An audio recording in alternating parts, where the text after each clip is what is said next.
हम हैं यहाँ पे, you just focus on your manufacturing part of the business, we'll take you global. We're trying to make a single umbrella. एक बार कूद जाएंगे तो फिर सीख ही जाएंगे. My name is Manish and I'm a co-founder of Utsarg. I am Vineet. I co-founded Utsarg along with Manish. We help exporters in the journey of exports. Finding the buyer is the first thing that we do. As soon as you sell it, you have to do a lot of documentation work. So we have a platform called Expo Utsarg. उसके बाद हमारा काम आता है logistics का. We're trying to solve tracking system, freight problems for them. Drip capitals, we also have a platform called Export Granth. You've named like 20 things. I feel like I have spent the last 15 minutes hearing an infomercial about Utsarg. Because the one that you would do for the rest of your life if the other 19 did not exist. Which one would it be? आप लोग बोल रहे होगे that we can't stop getting calls, we can't stop, our phones are ringing off the hook. We started with one country and one agent, and then we expanded across the globe. 5 things that you face that a normal business does face in getting into the whole export business. The problems mainly were. So you've named like 20 things that you guys do. Let's say we were to cut off 19 of them and pick out the one that makes the most revenue for you, or pick out the one that you would do for the rest of your life if the other 19 did not exist. Which one would it be? I think Expo is where we are going to focus much more, because that's where the real business is. Selling products overseas is where the business is. So I've seen that, I'm from Panipat originally.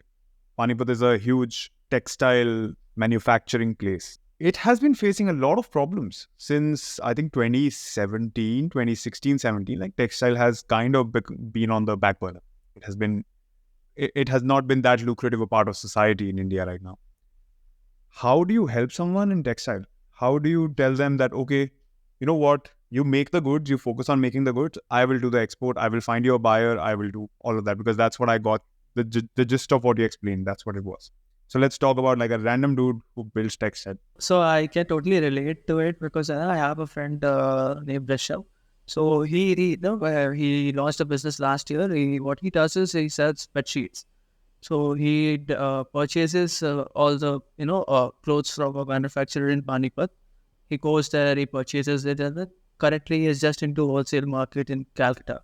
So he came up to me and he said, "Me कि भाई मेरे को अब exports करना है. So what is the next thing which I should do?" So what I did, I sat down with him. I took out a list of importers buying bed sheets from India. So I gave him a list of those importers. I said, "कि यार ये सारे importers हैं who are currently importing from India bed sheets from Panipat, from other regions of India. So try to reach out to them. If you want, we can do it for you as well. But if you don't want us to get involved, you just take the names. I'll find you the names. I'll find you the email IDs and everything. You just reach out to them. Once you have a deal with them, you negotiate the prices and everything. Once the deal is done, you call us. We'll arrange a freight for them. We'll arrange the freight for you. So what we'll do is we'll pick up the goods from their warehouse. We'll do the local transportation from his warehouse to the customs. Then we'll do the custom clearance in the port. So once the custom clearance is done, we'll book a freight for them. So it can be sea freight, it can be air freight.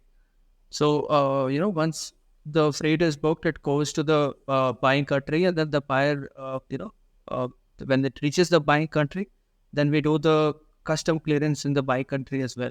So we have agents across the globe, as Manish said. So we'll call our agent and we'll say, there's some shipment which is coming in. So please take care of that. So he'll go to the port, he'll do the custom clearance for that, and then he'll deliver those goods to the ultimate buyer. So this is how, my friend Rishabh is trying to, go global with us. So we'll find leads for him.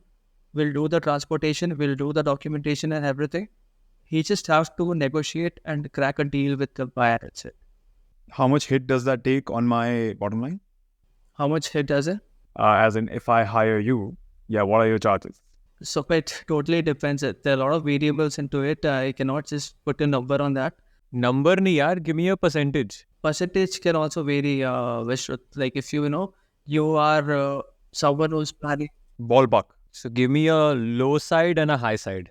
So it's basically, होता क्या है ना कि there are a lot of, just because Vinit is just not giving a number, just because हो सकता है कि आपका जो एक पूरा कंटेनर का काम हो, या हो सके कि आपका एक छोटा सा एयर का काम हो, तो that's how things are. So agar if it is air, then we have a different sort of way. But if you want a like a ballpark figure, it's not more than like 2 to 5% of the total transaction which is happening. We tend to do that. That's the profit because 20% is complete logistics, which goes into it. But logistics में फिर मतलब हमारे profits भी attached हैं. Plus हमारा जो leads वगैरह का काम है वो सारी चीजों को देख के that's 5% what we get as a net profit per se. Dude, I was only pushing because you started this off by saying that when you do freight, when you do shipping, when you do logistics, there is a bunch of emails going back and forth. There are a lot of variabilities and you're trying to get the variabilities out of it. So I was like, chalo, let's get a range. So as you're saying, 2% to 5%. That's all I'm looking for. Yeah. Obviously, I know there's a lot that goes into it. Every single, thing, every single customer, every single shipment, every single package, every single product is different. We're not denying that one bit. I was only pushing to understand this range. So I feel like I have spent the last 15 minutes hearing an infomercial about Utsarg. Because you guys, basically from what I understand, you started with the logic of we want to help people export. You realized there are 15 things that go into export, and then you did backwards integration and you said, okay, let's take care of 1, 2, 3, 4, 5, 6, 7, 8, 9, 10 things. That's what I've understood out of this. Am I right so far? Exactly. That's exactly what. Lovely. So, and I love the examples that you guys have given because you've given practical examples and you've given real life examples. So just to preface the first bit of the story, we were speaking about this musical instrument company based out of Kolkata, and we were giving an example based on that. So shout out to Pallab, shout out to Gappu Cajon. Please go pick yourself up a cajon if you are even slightly musically inclined, because a cajon is actually one of the easiest instruments to play. So shout out to Pallab. It's not even sponsored. Vishnu just loves them. I mean, I wanted to give the guys a little context, man, because we sort of just dived into this head first and there was no real scenario. And Manish kept saying he. So I wanted people to know who's the he that they're talking about. I am Vineet. I co-founded Utsarg along with Manish. हम हैं यहाँ पे. You just focus on your manufacturing part of the business. We'll take you global. I qualified as a CA back in 2019. So after qualifying, I went to Bangalore for a job in KPMG. So I was into auditing. I was doing audit for 2 years. In between these 2 years, COVID happened in 2020 March. So, me and Manish both came back in our hometown. So that's when, we conceptualized Utsarg. So we used to meet every evening, discuss about things, what we are planning to do, because we both had this in mind that हमारे को ये करना है. So we had a sort of framework कि हाँ ये ऐसे ऐसे करना है, but कैसे करना है, we had no idea about it. So we founded a company called Utsarg in 2019 itself. And then we started doing, कि कैसे करना है सोच के we started it off in 2020. So 19 we just founded it and 20 we started doing business. So when COVID happened, our first consignment was a facial mask which someone imported from China. So सबका COVID में ऐसा हो रहा था कि यार we have no business, we have no business. हम बोल रहे थे कि we have just started off our business ऐसे COVID में. आप लोग बोल रहे होगे that we can't stop getting calls, we can't stop our phones are ringing off the hook. Exactly. So that was the situation at that point of time. So we were getting a lot of calls from, because we have reached out to a lot of people saying that we are doing COVID-related items. So we were getting a lot of calls at that point of time. And we converted a lot of them as well. So वहाँ से हमारी journey start हुई, and then, 2023, we are already 3 years old, 2 years into business, actual business. Helped a lot of exporters to go global, solved a lot of problems in logistics, now focusing on the product part of it. So I mainly take care of the, expo part of the business where, we have already helped 3 to 4 manufacturers who are based out of Kolkata. So we tied up with them and we said them कि आप बस manufacturing करो, we'll find leads for you, we'll take you global. तो हमने वैसा ही किया. We have already started in this January 2023 and we have done already 3 container load of business till date. So far so good. Hoping to add new products, hoping to onboard a lot of manufacturers. Love it, man. I think this thing of just getting out there and starting without knowing anything is a beautiful way of going. हमने भी वैसे ही start किया. Both of us hate being in front of camera. We've said this for, I don't know, the nth time on our podcast. We both, we've met, I think, so many times after college and we've not taken pictures. It just does not come instinctively to us. We're not people who like to sit in front of the camera and see ourselves on camera. But here we are doing this. I didn't know how to edit audio. We both didn't know how to edit audio. We both didn't know how to edit video. No, Akhil is not on Instagram. We have an Instagram channel for the podcast. These kind of things, you just have to dive in and see kya hota hai yaar. It's either sink or swim. And eventually, I think when the passion is there, when the will is there, you just go for it and you make it happen. Totally relatable mister यार मैं भी एक time था when I used to से मनीष की यार कुछ तो करते नहीं है अपने मतलब मैं totally from a different background I am from finance background purely auditing और तो भी मतलब इंजीनियरिंग कर रहे हो जहाँ पे और something very different from what we are planning to do तो मैं पूछता रहता था कि हम ये कैसे करेंगे हम आगे ऐसे कैसे बढ़ेंगे how will we find vendors how will we find agents and everything so Manish बोलता था कि चलो let's dive in and see क्या करते हैं मतलब एक बार खोज जाएंगे तो फिर सीख ही जाएंगे तो वैसे ही हुआ कि we started with one country and one agent and then we expanded across the globe. So that's how we started as well.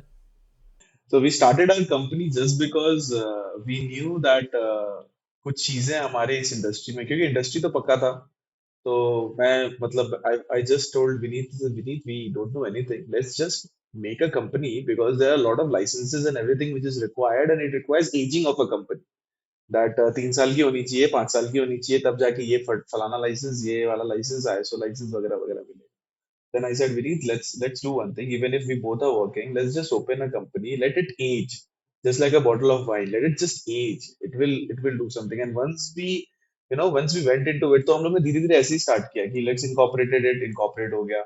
फिर what is the next step that needs to be done? Then we made a bank account. Then we did GST. Then we did this, that, ऐसे ऐसे कर करके. And then suddenly when COVID में सब कुछ आया, then I said that see. Uh, अब तो दोनों जन साथ में हैं, अब तो इतना बात नहीं and you won't like I still remember that there was a time when we were opening the bank account I had to sign in Gurgaon in front of an HDFC का bank manager for my sign verification. फिर I had to send it to Vineet to sign it in Bangalore for a sign verification in Bangalore for a bank that we were opening in Kolkata.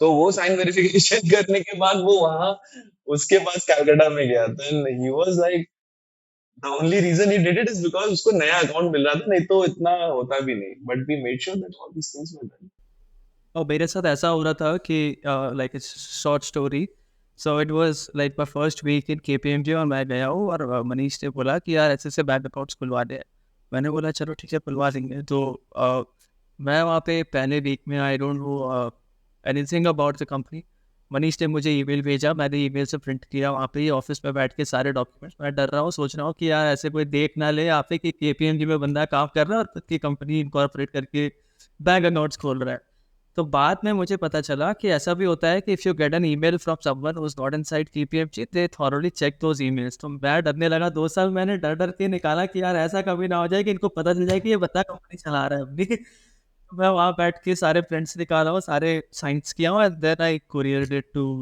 Calcutta Vineet मुझे screenshots भेज रहा है अपने policies का कि यार you can not be a director of a company while being in the company and I was like छोड़ ना ये सारी चीजें Shout out to KPMG for being a part in Utsarg's progress. I hope all the officials from KPMG get to watch this, and then all the employees start becoming directors while being inside company. they'll have a very tight policy after this happens Let's formalize this conversation. Let's have 5 things that you face that a normal business does face getting incorporated and getting into the whole export business. 5 either licenses or 5 different aspects of problems.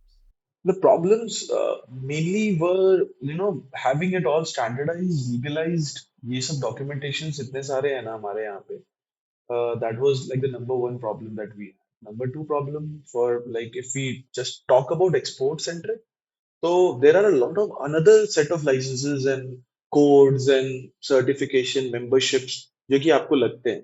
तो that's again a sort of challenge है यहाँ पे. तीसरा सबसे major challenge है ना export is not a very small token game it's not like you have 3 lakh 4 lakh and somebody just just does an export. When you are talking about export, the token size is big. For a company like us who's bootstrapped and does not has so much of funding behind it, and we just started with our own funds working together. तो वो funds manage करना कहाँ से लाएं क्या करें कितना पैसा मतलब उनको देना रहता है vendors को because they need to the manufacturers को देना पड़ता है because they need to get raw materials and all those things. तो ये सारी चीजों पे जो मतलब the money is like a big problem again for exports. That is the main reason why we gotten into logistics first. Started like it's sort of like a small cash cow, and then started putting our brains and resources into the export sort of expo sector यहाँ पे हम लोग कर सके. Because obviously we didn't had that much of funding and we didn't raise funding. We are all bootstrapped till now, so ये सारे major challenges थे. Okay. Financing is a big pain अपने लिए यार, मतलब एक्सपोर्टर्स के लिए आई कैन टेल यू कि इंडिया में अभी भी ऐसा बैंक्स भी नहीं कर रहे हैं, ना कोई स्टार्टअप कर रही है, ना कोई एनबीएफसी कर रहा है, where you have an export order, you have it backed by a letter of credit where the foreign bank is guaranteeing you that if you export, you'll get this and this amount of money. Even then, if you go to a bank or any institution, they'll very politely decline you कि यार आपको मैं finance नहीं कर पाऊंगा because you're not a manufacturer, you don't have stocks with you, so we're not able to finance you.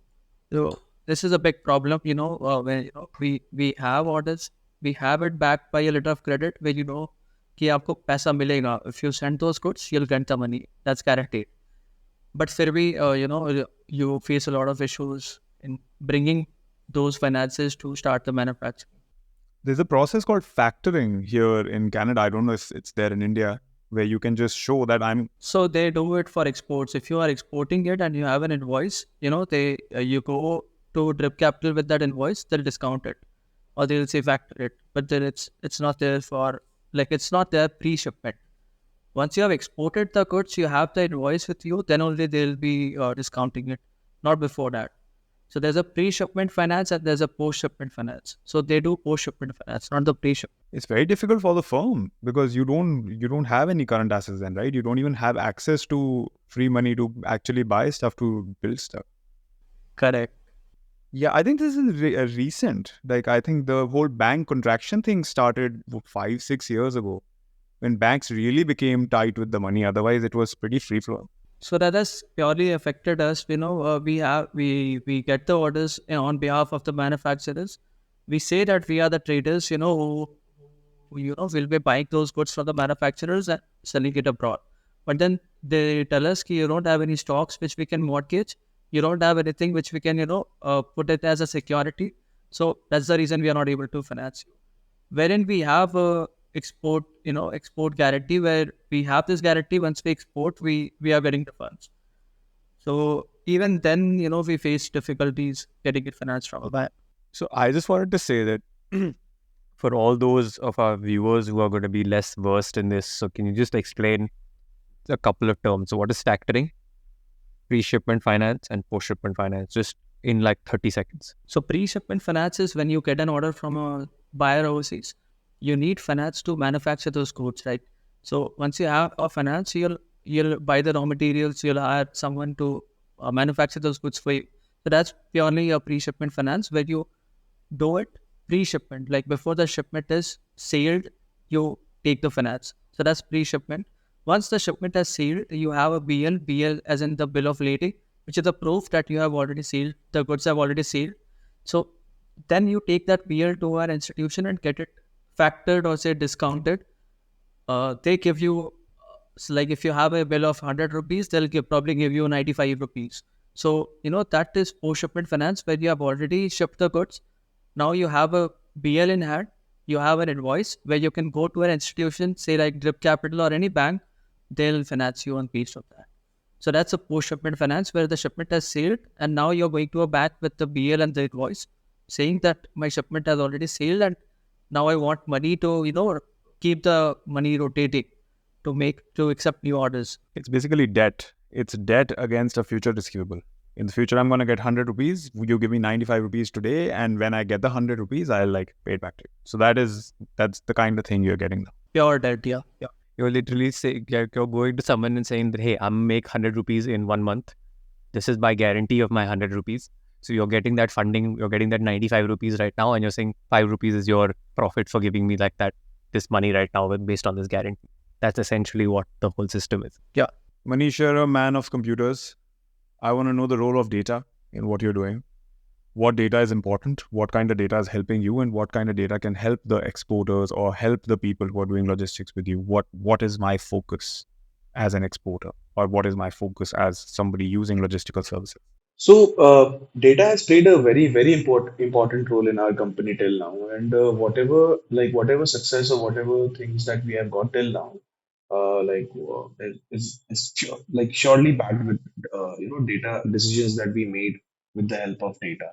So, like for an exporter point of like for freight forwarding for the logistics business that we do, we use a lot of data. We have like two people who are completely working on data on a daily basis, getting like what sort of shipments are coming in, analyzing that what set of in what month what sort of goods are being sold.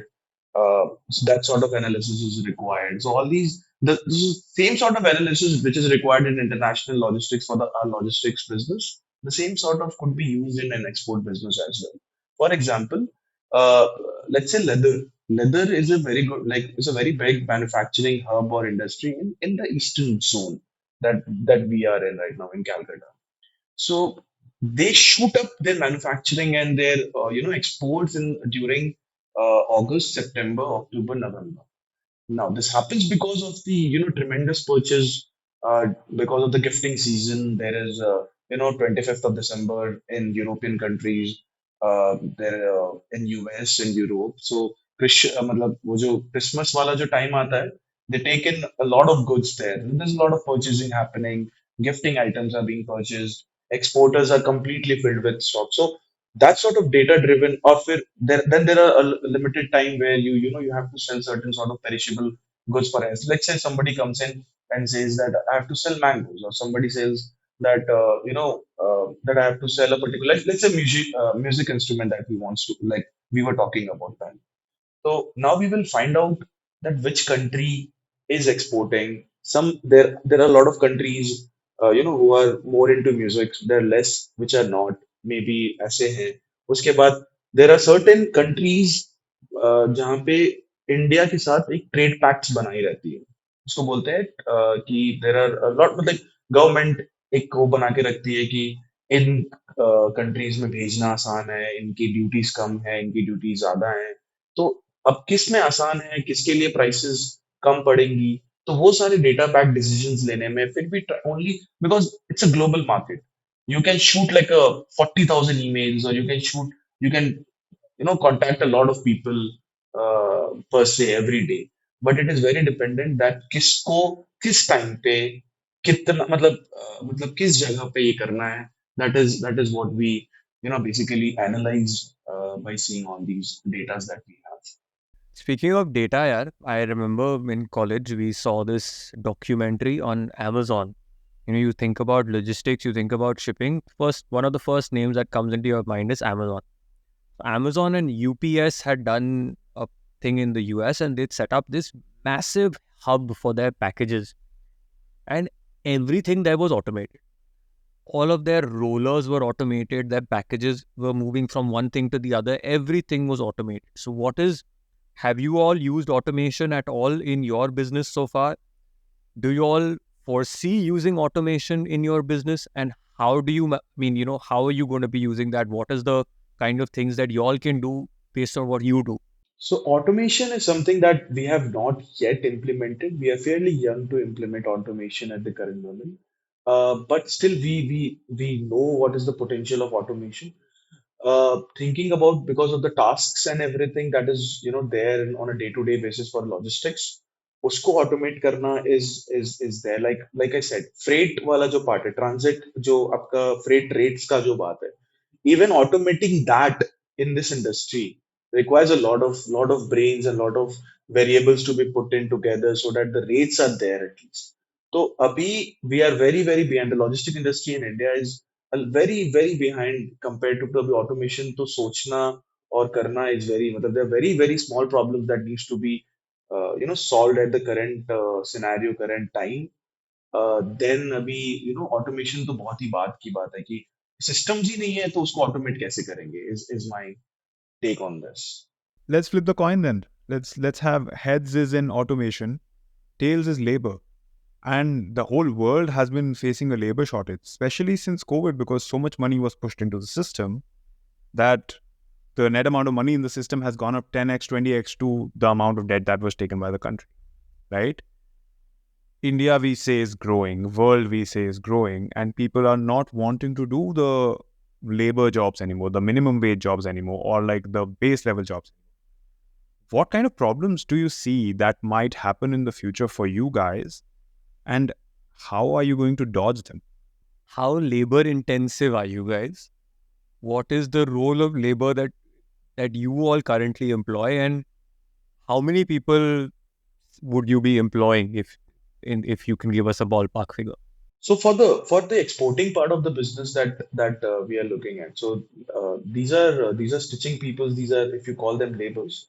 So like right now, approximately, I don't have the exact number, but there are huge quantity of laborers, a huge number of laborers working in the manufacturing industry in Calcutta itself, because there are a lot of like because of urbanization, a lot of laborers have come in from Bihar, Jharkhand, and all these northeastern zones as well, who have settled in. They need uh, all these employments, and they are doing the all the stitching works and cutting off the leather, or maybe cutting off jute and making all those samples and stuffs and selling it overseas. So in the export market per se, there's a lot of labor. It's a very labor intensive market. But if you go on to logistics, things have automated a little, and labors do come in. Like, we do not employ any labor in our office till now. We employ like 13 people at the current moment, but we do not have any labor per se. We do not require any labor per se, because all the labor work that happens is very in a very contractual basis, that and that also at the end, while you're working with the last mile delivery, then only that sort of when you have to get the goods down, all those small stuffs are there. But still, if we work with facilities, very big infrastructure facilities like CFSs. They are like 100 crore establishment infrastructure. उनके पास बहुत सारे equipments they already have. So labor intensive तो उतना नहीं है logistics वाला part, but again, the product part, the manufacturing part, it's still very labor intensive. Machines are coming in, automation is still happening, but yeah, I still feel that we have a long way to go. I really think that the whole entire manufacturing industry is very labor oriented. The main reason why Bangladesh is excelling in all terms, say textile exports and everything, is the main reason behind it is cheap labor. So they have a cheap labor facility in the entire country, so lot of companies are planning to shift the manufacturing from India to Bangladesh, and we too handle a lot of shipments from Bangladesh to India, where we see a lot of garments coming in from Bangladesh. So the manufacturing as an industry is very labor oriented, and we cannot totally automate it in any terms. मतलब ऐसा होगा कि आप बिना labor के you cannot manufacture a shirt maybe, say, or maybe a t-shirt. मतलब कुछ भी होगा. Like, we are working with jute bag manufacturers currently, and we know that हमें भी automation नहीं ला सकेंगे, because the kind of customizations the buyer demands, वो customization is not possible with a machine. It can only and only be done by labor. And that makes sense, right? For European people, like, they do not they have money, but they do not have that money. Like, वो population नहीं है उनके पास, तो इसीलिए they put in all the work to us, where we have, like, we don't have money, but labors are there, people are there, population है हमारे पास. So that's what we are basically. They do not buy a jute bag. They buy basically laborers who can work on a piece of cloth to make a bag for them, and then they could sell it. Then we are basically selling it. So that's how the situation is currently. US, Canada, Europe में लोग नहीं है, वो लोग यहाँ से लेते हैं, and that's what exporting is all about. That's what I've understood, what exporting is all about. I have a different opinion.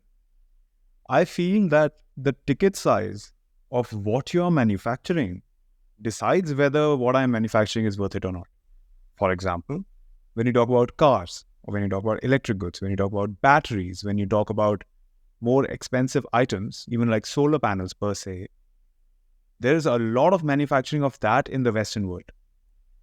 Like US is manufacturing Tesla cars, US is manufacturing Lucid cars, Europe is manufacturing a lot of cars because cars per unit has a very high ticket item, which means that cars manufacture can completely be automated.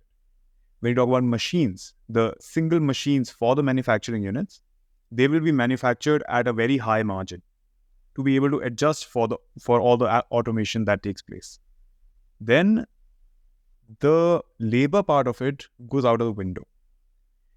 When do you think automation will get to a point, or like let's not put a timeline, it's very difficult, but do you think it will be possible for automation to get to a point where every Indian person has that kind of capital to their name, or has that kind of value to their name, where they do not need to be employed at 200 rupees a day, 400 rupees a day, and rather everyone lives a better life? I think it's still gonna take some time. I totally agree, Akhil, with whatever you have said. I mean, it totally makes sense because of that. But again, you have to look at places like China as well. So Tesla is again making manufacturing units in China. Like everybody, all the brands out there. I've heard about a lot of brands from Germany, like a company known as Design Nest, which Netherlands. We have, like we import a lot of products for a company or Design Nest. So again, the brand is there, the designing is happening there. They're putting it all, although it is getting automated there. Or I don't know how it is happening. Why China is taking all the orders for machines and all those things, even if it is electric vehicles, cars, and everything. There has to be some sort of role for labors and population that China has at the current moment, even though everything is automated. I mean, that has to be there. But yeah, in India, like coming back to your question, um, I think it's gonna take some time. It's gonna take some time. I cannot put in the time, but the way that I'm looking at, I'm working on the ground. I have seen a lot of things happening in this industry, but then I've seen a lot of things that are not happening in the industry, and this is not gonna happen soon. I'm coming from a tech background. I wish this could happen soon, but this is not gonna happen soon. That's for sure. Because being happy, like because of false optimism or whatever you can say, but this is because it's all about the capital, about the machineries that is coming in. uh, then you have to have systems sorted. There are a lot of things which are, let's say, cars are very system oriented things. For example, uh, you know that the engine is going to be here, the things are going to be here, but let's say a bag that you make, a order that you go and ask for, the bag could be having a different set of length, breadth, and height, maybe a different set of composition, maybe a different set of lining to it, maybe a different set of stitching style, maybe a different set of everything. You can make a machine if, yeah, you can make a machine if things are standard, but the different sizes, bags, and all that. Just for a bag, there could be, you say jute bag, but that bag could be made in 20 different ways and 20 different styles and shapes and all those things. So I think it is gonna take some time. There are a lot of variables attached to something like a bag. So if a manufacturer, if he sets up a machine for one kind of bag, he gets another order that the machine is a total waste for him, because again, there are a lot of customizations which are coming in from the side of the buyer. The buyer requests that I want this and this to be different. So then, like, it's of no use. So that's what I'm saying. So there are a lot of automations coming in bag industry, where we have seen uh, a non-woven bag. Paper bags, non-woven bags, all these things are. These are standard bags which doesn't require a lot of customizations. So there are 3 to 4 set of customizations which are there, and the buyer decides on those only. So there's a standard set of customizations which can be done, and then they don't have to alter a lot into this. But then when you talk about textile bags like a jute bag or a cotton bag, something like that, there are a lot of customizations which can be done from the side of the buyer. So that's where you cannot automate that. I think it also depends on the usage. I think what the purpose of the product is defines a lot whether that product is standardized or not. You look at a car.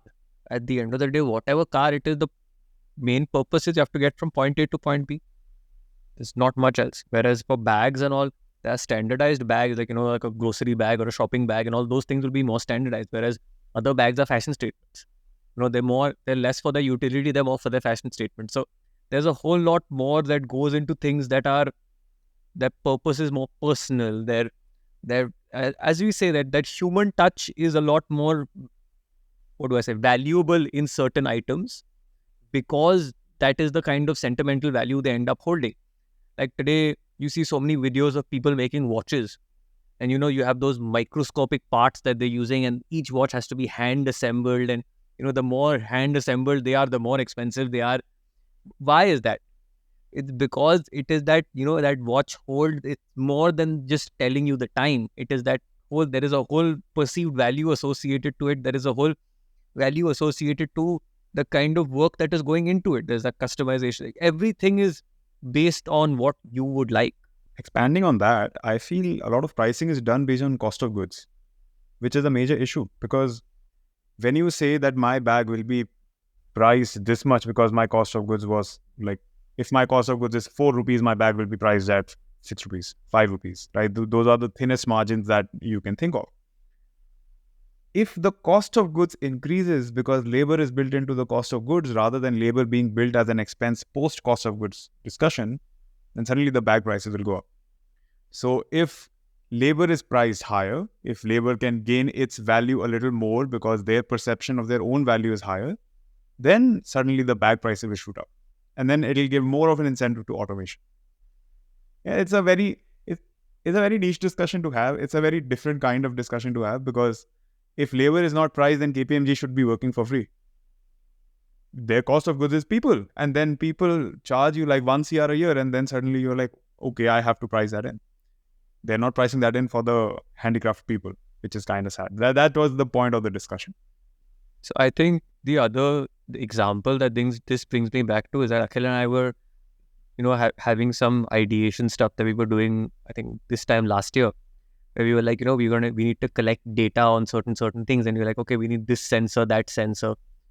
We're like, alternatively, we could just get a guy who would sit at this place and physically count every single thing, and that would be cheaper than probably installing that sensor in that particular factory. That is the kind of world we are living in India.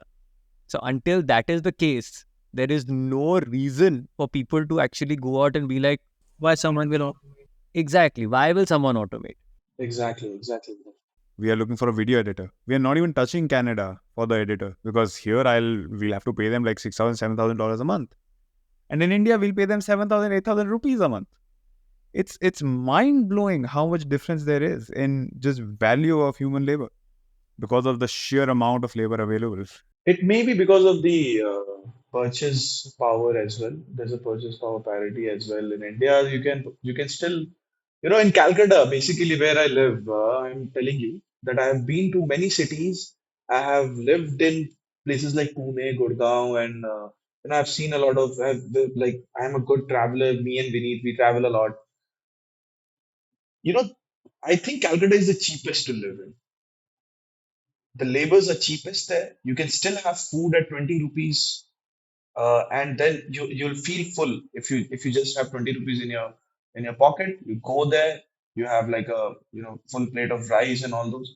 So the purchase parity is still there. If you just earn 20,000, I think somewhere around that in Calcutta still, I think you can have a decent living, because the rents are low, the everything is low, the food is not that much, the cost of living is very very less. Which makes India the prime capital for entrepreneurs.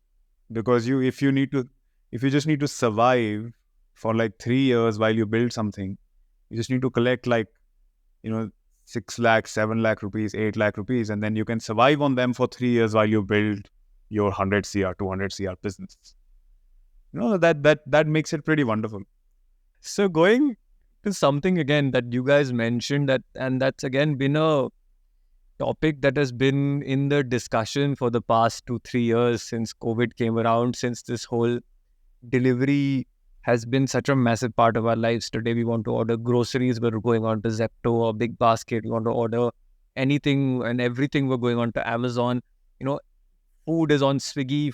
everything is delivery, everything is logistics. So what about this last mile logistics? I've been told, again, some market research into doing some deliveries and stuff was that the unit economics of this last mile deliveries are very challenging. So what is your guys' experience with last mile delivery?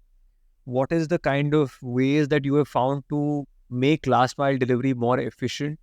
What's your take on last mile delivery? Which is so operational wise. I mean, last mile delivery is the most headache part of the it's the headache of our business. The goods are here, custom clearance is done, everything is fine. Now you have to deliver the goods to the client. The the amount of stress we have to take, we have to make sure that to get the goods to from the place to that's the last mile delivery part. There's a huge it's a huge mess. There's a lot of problems still. I've seen companies like big companies, billion-dollar companies, and I'm telling you that they are still trying to solve this problem, and it is not happening. And it is not like the problem is still there, even if you go with X or X, guy X company who has like a 2 billion, 3 billion valuation. Why, who's just working on domestic things? The problem is still there, the, and it's a big headache. Like what happens is, the goods are fine. We work in a lot of fragile goods. They're like a company that we work with.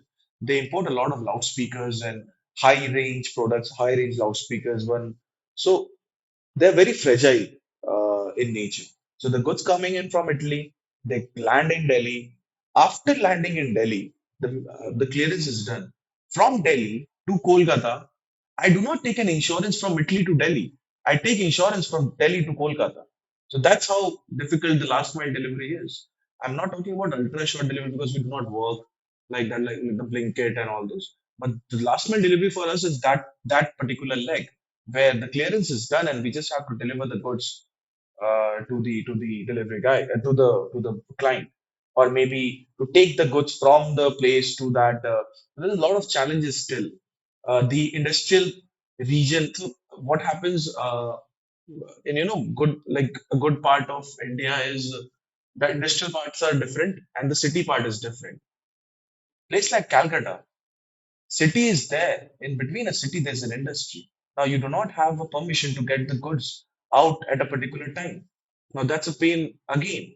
Like if you wants a good to export, at a particular time, and then we have a very time sort of challenging market where the time plays an important role because the vessel is there. We need to do the clearance and we have to shift it to we have to onboard it to the vessel. We have to do all those arrangements.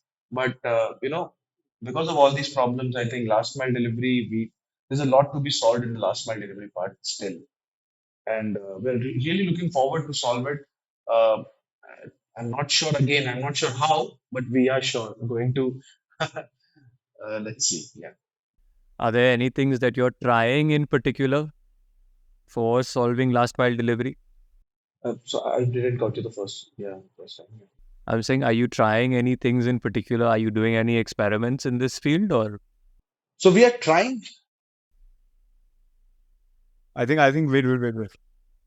Let me add an activity to Vishrut's question, and this will be a financial activity.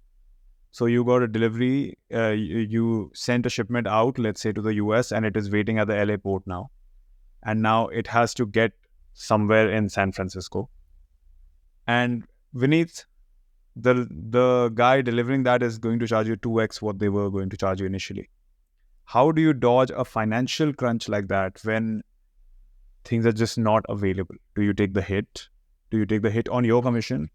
Does the exporter take the hit on their commission? How do you dodge this scenario?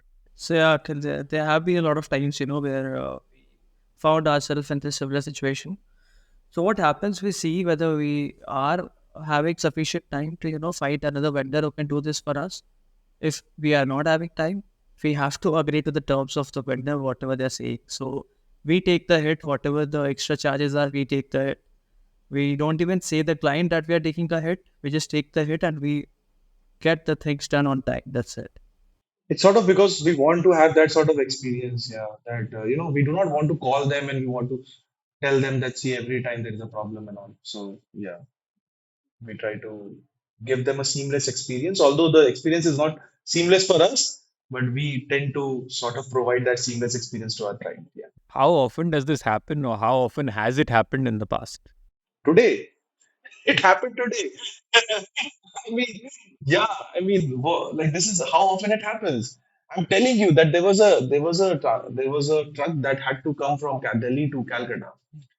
Tuesday, it's a very very recent like today's experience that I'm talking about. Tuesday we took like just because we wanted to give a seamless experience, we knew the situation is not the local transportation situation is not good. The last mile delivery is not good. We didn't give it to any courier company because we knew that they would destroy the goods completely, or maybe we wouldn't get the goods at all. Or maybe it would take 14, 15 days. And these are big companies that I'm not giving the goods to. What I did is we took our own like truck, we booked it by ourselves, and tried to get the goods to us. So now what happened? He didn't come on. Let's say Saturday was the transit time, like a tentative time that he had to come. Didn't came on Saturday. Monday, I'm not sure what happened. He slept or something. He stopped answering to the calls. So we had to answer to our clients because we are not that unprofessional that we do not answer to our clients. All those, whatever things are there, we took that. The very next day, he told that he's not gonna come from a place called Dankuni to a city. So Dankuni is like on a highway, and he's not gonna come to the city like today. Then what we had to do is we practically had to make arrangements of four small trucks for one big truck. All the hits are on us now because the client needs the goods because of us telling us that it's gonna come on Saturday, which it had to. Didn't came on Saturday. Didn't came on Monday. Now, if it we didn't do anything on Tuesday, the client is not gonna trust us anymore. So we had to like arrange four small trucks, had to offload it, load it again in the small trucks. The trucks are getting unloaded now in the city as we talk. So that's how often things happen. Last mile delivery is a big, big problem. It was seamless till it reached Delhi. It was purely seamless. We had to make no calls. We had to make no follow-ups. So it was not our headache to bring it till Delhi. It was very seamless. But after Delhi, it was totally a mess. Bringing it from Delhi to Calcutta and again delivering it to the client. So entire day getting calls. Yeah, yeah. No, if the very the infrastructure that we need is basically not allowing. So the two parts of it. First part is the vendor part where they're not professional enough to understand what is happening and not taking the responsibility or ownership of what they're doing. Number two is the client part, where they're because of the costs and everything, they're putting their warehouses in a place which is very inaccessible for goods to reach, or let's say to get into the cities. So, they're not proper road management, and maybe that sort of size of the roads are not appropriate for the big trucks to get into. All these problems. So that's a problem from the client side. Now, the client, just because client is allowed to do it by the government, is not getting a warehouse out in the outskirts of the city. So that's again, it's a chain of events, right? Because if the government says that you are not allowed to have a warehouse here, why would the client will have a warehouse there? If it is an outskirt of the city, the goods could have been delivered there on Saturday itself because the driver was there in the outskirt of the city. But again, all these problems, the vendor not being professional enough, the trucks, and because so, there's very less that you can do here. Very less you can do here. I want to move to the financial side of this, because as you all are saying, you guys are taking the hit. How are you all being able, what is your margins out of this? Because you were saying you take 2 to 5% of the shipment. Now you're taking this hit. How are you managing to still stay profitable? And what are some of the numbers that you have done in the past 2 years? What are your revenue numbers and things like that, if you're comfortable with sharing? So suppose, Vishwat, we do a container load business. So a container load approximately, the value of the container is somewhere between 80 lakhs to 1 crore. So even if we take 5% of it, it's about 5 lakh rupees for us. So, 5 lakh rupees for us, and then we pay off vendors. That's our cost, whatever we pay to the vendors. So we have to arrange a lot of vendors in the entire the situation where we take the goods from the warehouse and then we deliver it to the final destination. So there's a lot of vendor management which we need to do, and then these hiccups don't happen every day. It happens one off a time. So it's not a one. It's a one-off situation. It doesn't happen every day. So we are comfortable enough to take those hits. So it just happened today. So we had to take the hit because the client which we are dealing with is a very old client of ours, like one from very initial days. So we don't, even if it's a new client, we take the hit. It doesn't matter because we believe that if we give a good service to the client, they are going to stay with us. And the lifetime value of a client is huge in our business. So they come back to us for with repeat orders. Like every time there's a repeat order, we know that last time there was a hiccup, and then we make up for that in the current shipment. So that's how the financial point of view of the entire industry works. Talking about the margins, we work on margins somewhere around 10 to 15% of gross margins, where we compromise on that margin if a client is new, just to acquire that client. Maybe we deal in a no profit, no loss situation kind of thing as well, where we are onboard a client and we provide them the kind of service which we provide, and then they come back to us. So that's a business model we work on. You guys will be the only middle commission that I will be paying. Let's say if I'm an exporter, are you going to be connecting me with other middlemen as well? Or is it just you connect me with yourself and then whatever other middlemen are involved, you are the ones who pay them? I'll be the only touch point for the exporter or an importer. So you'll have to contact just me for all the issues which he faces, anything which happens. That is pretty awesome, man. Like that could be a crazy service for exporters, because it is, being from Panipat, speaking to people every day about exports, buying stuff is very easy and selling stuff is very difficult. Like actually, even if I set up a plant that can potentially do 100, 200 CR in revenue, very difficult to get stuff out of the door, especially given the current times. So if you guys are able to enable so many exporters and enable more industry to actually get into business, that's brilliant work from you guys. Yeah, man, I think that's what their thing that I really, really appreciate. And I really think that they have they're sitting on a very, very good business plan, is this whole thing of vertical integration of export. They're not saying you have to handle the headache. They're saying, leave the headache to us. They're like, we're taking the headache for you. So, from your 15 people you have to deal with, just them. You go to them and you're like, this is what I need. And they're also saying with their whole exports, they're saying that they're literally going to handle the headache of finding buyers for you also. You just focus on the manufacturing part of it. Yeah. They're saying कि आप product बना के दो, बाकी हम संभाल लेंगे. E-myth all over again, huh? You focus on the product, we'll do everything else. It keeps repeating itself. So for the very first year that we had a tremendous growth of 5x in the very first year. We did a great revenue of about 4.4 CR, somewhere around that. And that's again completely bootstrap that we did. We had like 2 or 3 big manufacturers in our belt. Now, once we started this particular expo business, we are projecting to cross approximately 7 CR. We have already done like a 3 CR business till now this financial year, moving towards 7 CR. Let's see. We are hoping best. 7 CR to chota number hai.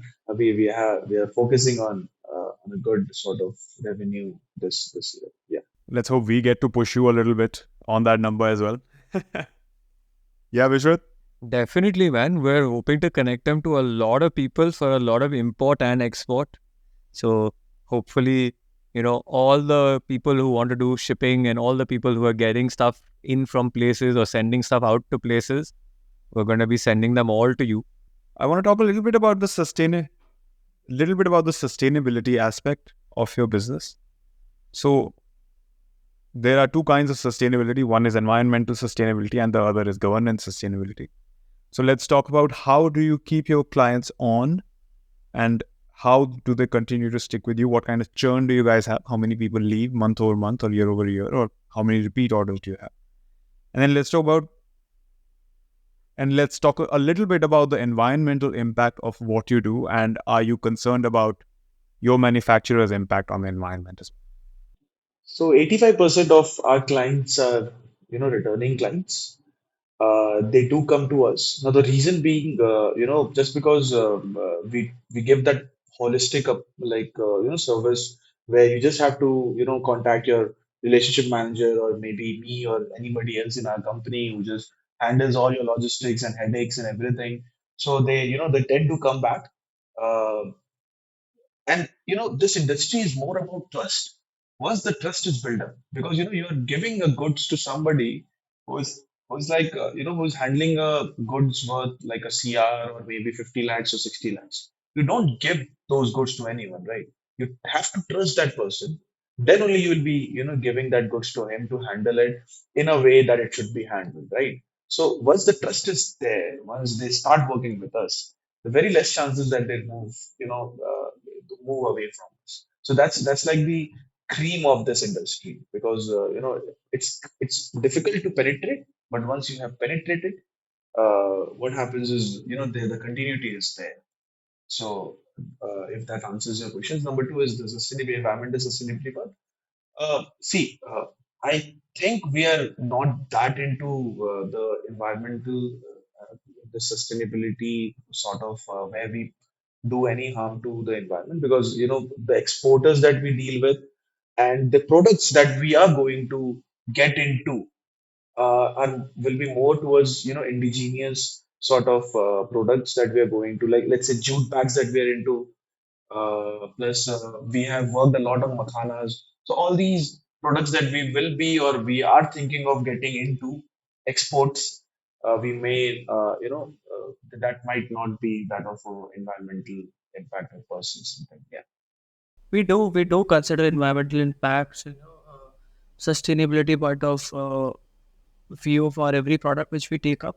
So the reason why we took up jute and cotton bags were because it is an environmental friendly product. It's getting heavily exported out of India. So people are looking alternatives out of plastic bags. So we thought of like marketing it as a sustainable product which you can replace it and reuse it every time you go shopping. So that was the idea behind launching jute bags. So, guys, I think it was absolutely amazing talking to you. I think you're doing some amazing stuff for the Indian export industry, specifically because being in the middle of it, it's very painful to not have orders and have a huge infrastructure sitting behind you, which is not doing anything. So, we love enablers. We spoke to a person who was enabling people set up solar power plants.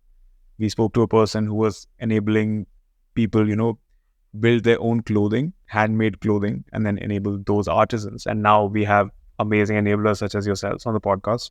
Absolute bliss to have you guys. We have a tradition on our podcast where the last founder has asked you a question, and we would love for you to ask a question to the next founder without knowing who they are. So the question we have for you is, how do you overcome the loneliness at the top of the hill being a founder? I really never felt loneliness, because the people that we are working with are more of like our friends. And every day when I come in, the sort of energy my teammates come to, the team, our teammates have, the sort of, we laugh, we watch matches. So I really like to, because see, being a founder is something, but being a leader is something else. If you are a leader, you have like people around you, they laugh, they share problems, they come to you, they being, so we have this culture that you can come in to us whenever you feel as right. We laugh at your jokes, we make jokes in front of them, we try to always enable them, teach them, learn them with our team. So like for me personally, I have never faced that loneliness, and I have always liked being a founder. Leading from the front, understanding, telling people what to do, what not to, understanding their problems, trying to solve the problems, because they will always come to you to solve. solve their problems or maybe the company's problems. So it's always a challenge, but I really like it and I never feel lonely about it. We both be together. If I would, I cannot imagine myself running a company alone, because if I'm with Manish, if sometimes there are times when he feels low and he comes to me, he shares his problems with me. I comfort him कि यार ठीक है हो जाएगा and all those stuff.